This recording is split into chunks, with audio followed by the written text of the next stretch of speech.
સખાવત અને કંજૂસી.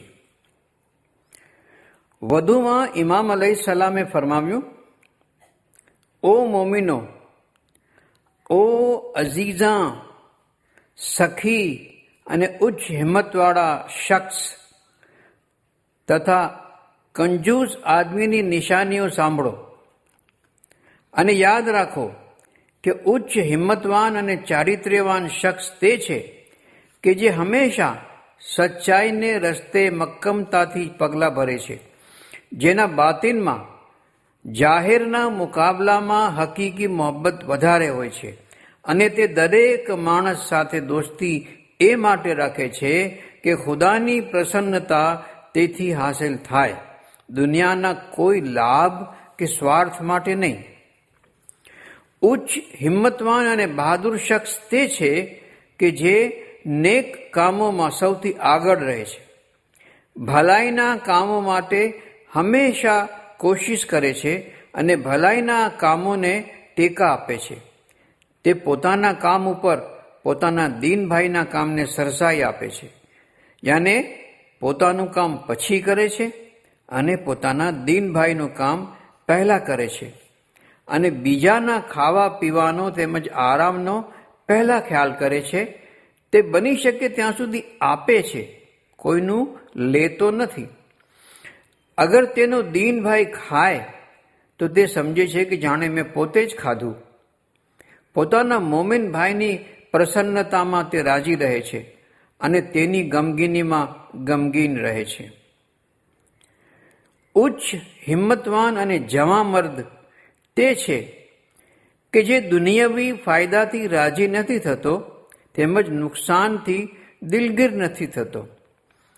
પથ્થર અને હીરા જવેરાત તેની નજરમાં એક સરખા જ હોય છે. તેની નજરમાં ખાવું અને ન ખાવું એ બંને સરખું જ હોય છે, કારણ કે તે સમજદાર અને જ્ઞાની હોય છે. જવામર્દ અને ઉદાર ચરિત શખ્સ તે છે કે જે મહેમાન નવાઝ હોય છે. તે હંમેશા બીજાનો મહેમાન બનવા નથી માંગતો, પણ સિંહની માફક બીજાઓને પણ પોતાના ભોજનમાંથી ખવડાવીને રાજી થાય છે. શિયાળની માફક બીજાનું ખાવાવાળો નથી હોતો. તે હંમેશા હસમુખો હોય છે. તેના દિલમાં જમાનાના ઇમામનો સાચો પ્રેમ અને પૂરો ભરોસો હોય છે. તે ઇમામે જમાનની મારેફતરૂપી અમર સંપત્તિ મેળવવાની કોશિશ કરતો રહે છે. બીજાઓનું ભલું ઈચ્છનારો અને સદ્ગુણી હોય છે અને જનાબે મૌલા અલી અલૈહિસ્સલામના દોસ્તો અને આશિકોના હકમાં બની શકે એટલી ભલાઈ અને મહેરબાની કરતો રહે છે. જવામર્દી અને ઉદારતાની બરકત એવી હોય છે કે એવા મોમનના બધા કામ સમયસર જ પૂરા થતા હોય છે. તમામ બલા આફતો તેનાથી દૂર રહે છે. દુશ્મન તેના ઉપર કાબૂ નથી મેળવી શકતા. રિઝક અને રોઝીના દરવાજા તેના માટે ખુલ્લા રહે છે. તે ભલાઈ અને બરકતથી ભરપૂર રહે છે. તેના બધા કામ તેની ઈચ્છા અને ઉમેદ પ્રમાણે પૂરા થાય છે. તેના ફરજંદો સલામત રહે છે અને નેક ચારિત્ર્યશીલ હોય છે. તેનું ઘર આબાદ રહે છે. દરેક નેક કામને માટે તેને મોકા મળતા રહે છે અને ખુદાએ ગફ્ફાર તેનો મદદગાર હોય છે. અને ખુદાનું મદદગાર થવું એ છે કે તેના દિલનો અરીસો સાફ અને નૂરાની બની જાય છે. તેનું ઈમાન મજબૂત અને સંપૂર્ણ હોય છે. તેની કમાણી અને આવક હલાલની હોય છે અને હલાલ કમાણીની નિશાની એ છે કે તે ખુદાની રાહમાં ખર્ચાય છે, જેનો સવાબ હકીકતી મોમિનો અને પવિત્ર રૂહાનીઓને મળે છે. અને હલાલ માલ મુનાફિકોના નસીબમાં નથી હોતો અને હરામ માલ ખર્ચ કરવાથી તે મુનાફિકોના નાપાક રૂહોને પહોંચતો નથી. હલાલ માલ જ ઈમાનવાળા અને હકીકતી મોમિનો તરફથી મૌલાએ હાજર ઇમામની હુઝુરપુર નૂરમાં તથા તેમની દરગાહ અને દરબારમાં પહોંચી શકે છે. ખુદાવંદે આલમીન એવા બંદાઓથી રાજી હોય છે અને તે બંદાને બધી રીતે ભલાઈ અને બરકત જ પ્રાપ્ત થાય છે. મહાન સર્વશક્તિમાન ખુદાવંદ તાલા એ બંદાથી રાજી રહે છે. એ માણસનો દીન સંપૂર્ણ હોય છે.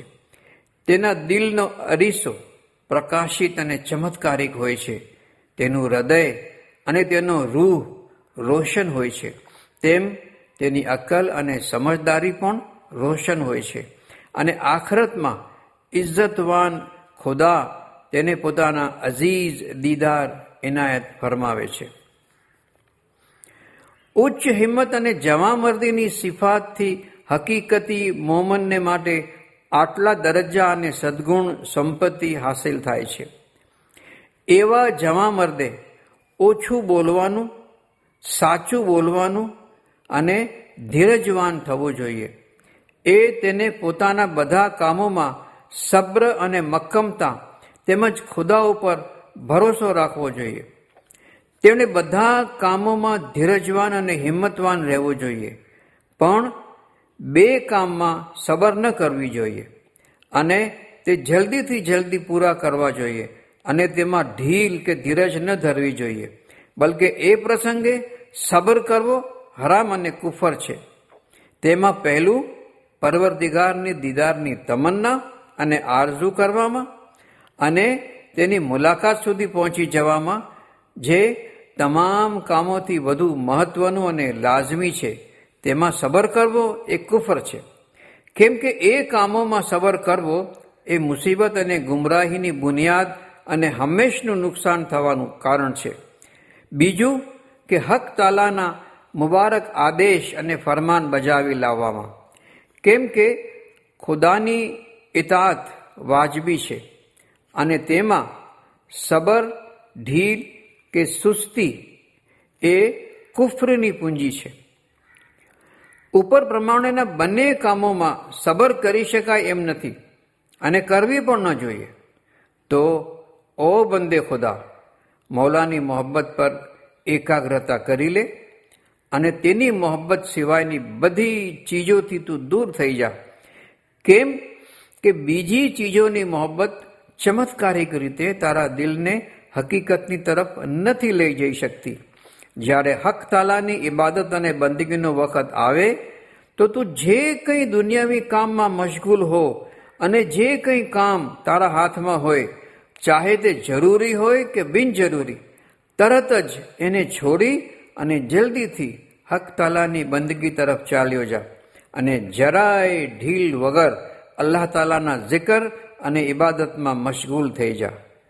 આ બધી જવામર્દીની નિશાનીઓ છે.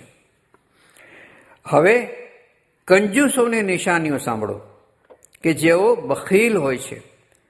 તેઓનું દિલ હંમેશા તંગ, અંધારભર્યું અને કાળું હોય છે. બખીલ દુર્ગુણી અને ખરાબ હોય છે. તેનું ધ્યાન હંમેશા ખાવામાં જ હોય છે. તે હંમેશા તકલીફો અને મુશ્કેલ કામોમાં સંડોવાયેલો રહે છે. તે દરેક વખતે દુનિયાવી નફા નુકસાનની ગણતરી કરતો હોય છે. હંમેશા તેના દિલનો દીવો ઠરી ગયેલો અને તેના દિલ તથા દિમાગ સમજ શક્તિ કે પ્રસન્નતા વગરના સાવ કોરા રહી જાય છે. તેની બુદ્ધિ ટૂંકી અને સમજ વેડફાઈ જાય છે અને તે વાસનાના અંધકારમાં જ ગોથા ખાતો રહે છે અને જહાલતના કૂવામાં ફસાયેલો રહે છે. તે પૈસા ભેગા કરવા, કમાવવું અને તેને સાચવી રાખવા સિવાય તેમજ દુનિયાવી રીતે પોતાને જ જોવા સિવાય બીજું કંઈ જાણતું નથી. તે ફક્ત આ જ દુનિયાને જાણે છે. બીજી દુનિયાથી તે સાવ બેખબર હોય છે. તે એક એવા કીડાની માફક છે જે ધૂળ કે ગંદકીમાં રહેતો હોય છે અને તે પોતાની મર્યાદિત જગ્યા સિવાય બીજી કોઈ જગ્યાને જાણતો નથી હોતો અને જે રિઝક